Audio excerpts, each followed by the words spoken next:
Bentrovati! Sono stato recentemente invitato da Anacam a partecipare alla loro assemblea nazionale che si è tenuta dal 16 al 18 giugno scorsi. Scopo della mia presentazione era quella di fare chiarezza sulla questione dei terminali ammissibili per le funi di sospensione in accordo alla nuova norma UNI 10411 parte 1.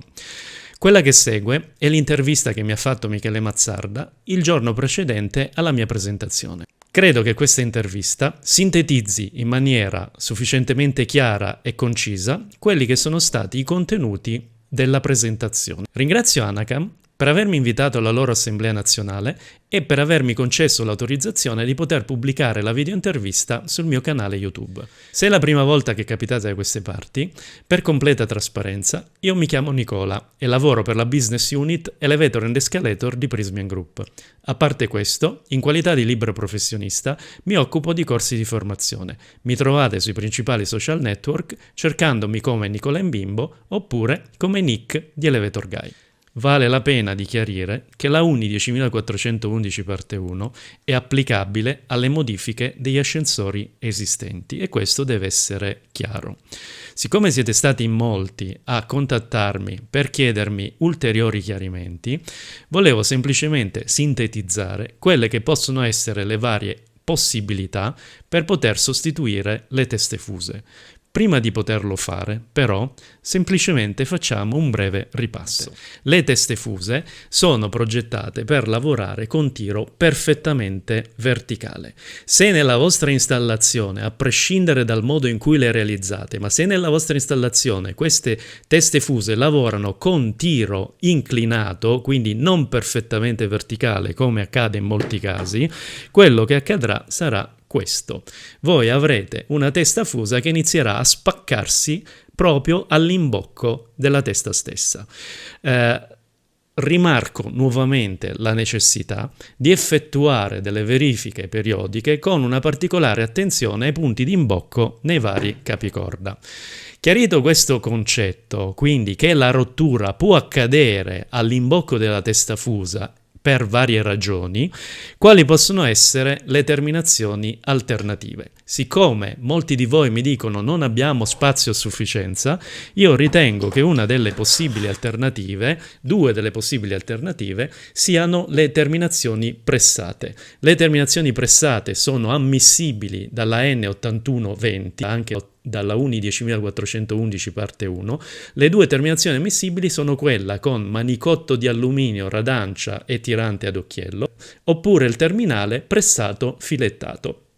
Come vedete, entrambe queste due terminazioni hanno un ingombro estremamente ridotto ed in molti casi possono sostituire adeguatamente le teste fuse in esercizio.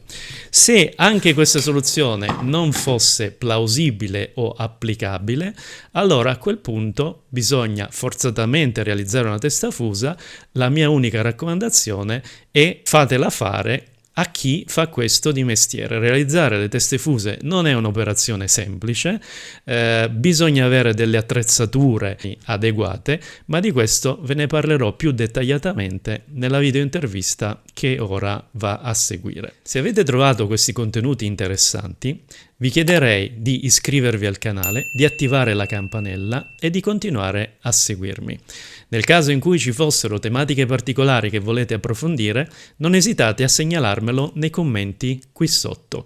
Condividete questo video con amici, conoscenti, parenti, cugini e chiunque possa essere interessato a queste tipologie di discussioni. Vi lascio ora all'intervista che Michele Mazzarda mi ha fatto il giorno precedente alla mia presentazione durante l'Assemblea Nazionale Anacam.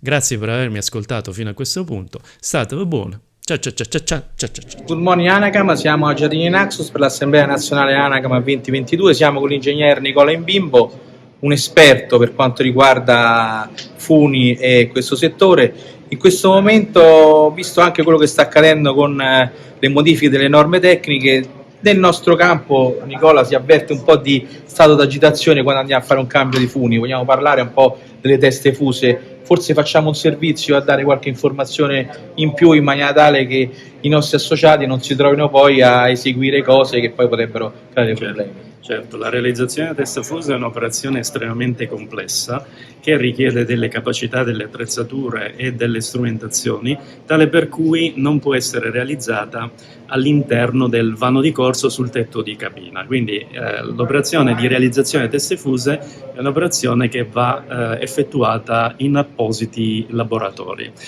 in maniera che insieme a questa realizzazione viene emessa anche una dichiarazione di conformità.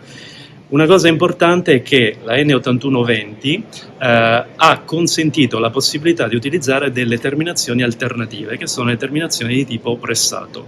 In molti casi le teste fuse possono essere rimpiazzate con queste terminazioni pressate e quindi il problema viene risolto alla base. In quelle poche occasioni nelle quali le teste fuse non sono rimpiazzabili per nessuna ragione con altre tipologie di terminazioni, conviene riferirsi a delle aziende che realizzino teste fuse come attività professionale, e ce ne sono diverse, perché le teste fuse sono utilizzate anche in altri tipi di macchinari e sistemi di trasporto a fune, per cui conviene valutare l'opportunità di usare altri tipi di terminazione o appoggiarsi ad aziende che fanno questo di lavoro.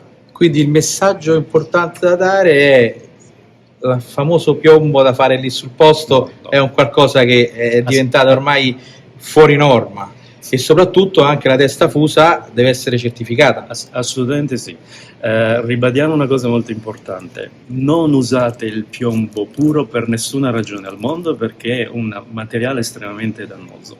La norma tecnica prevede di utilizzare una lega costituita da piombo, stagno e antimonio in determinate percentuali, per fare in modo che questo non emetta dei vapori eccessivamente tossici. Stiamo comunque parlando di un materiale molto pericoloso che non può essere lavorato localmente.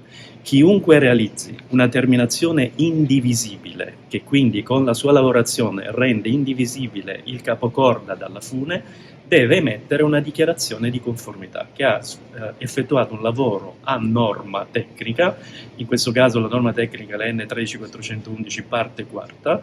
Per poterlo fare deve redigere un'istruzione operativa, deve fare delle eventuali prove di tipo in laboratorio e sviluppare tutto un processo finalizzato all'emissione della dichiarazione di conformità. Ecco, nessun allarmismo, però in realtà, siccome questo poi sta accadendo durante le verifiche periodiche degli ingegneri e delle biennali, è chiaro che questa è un'informazione importante da dare a tutti coloro da domani si apprestano a fare un cambio funi col vecchio metodo tradizionale. Assolutamente sì. Soltanto una piccola nota: la norma tecnica sulle teste fuse esiste da oltre 30 anni, almeno 30 anni è la data in cui ho iniziato a occuparmene e a sentir parlare di questa norma tecnica.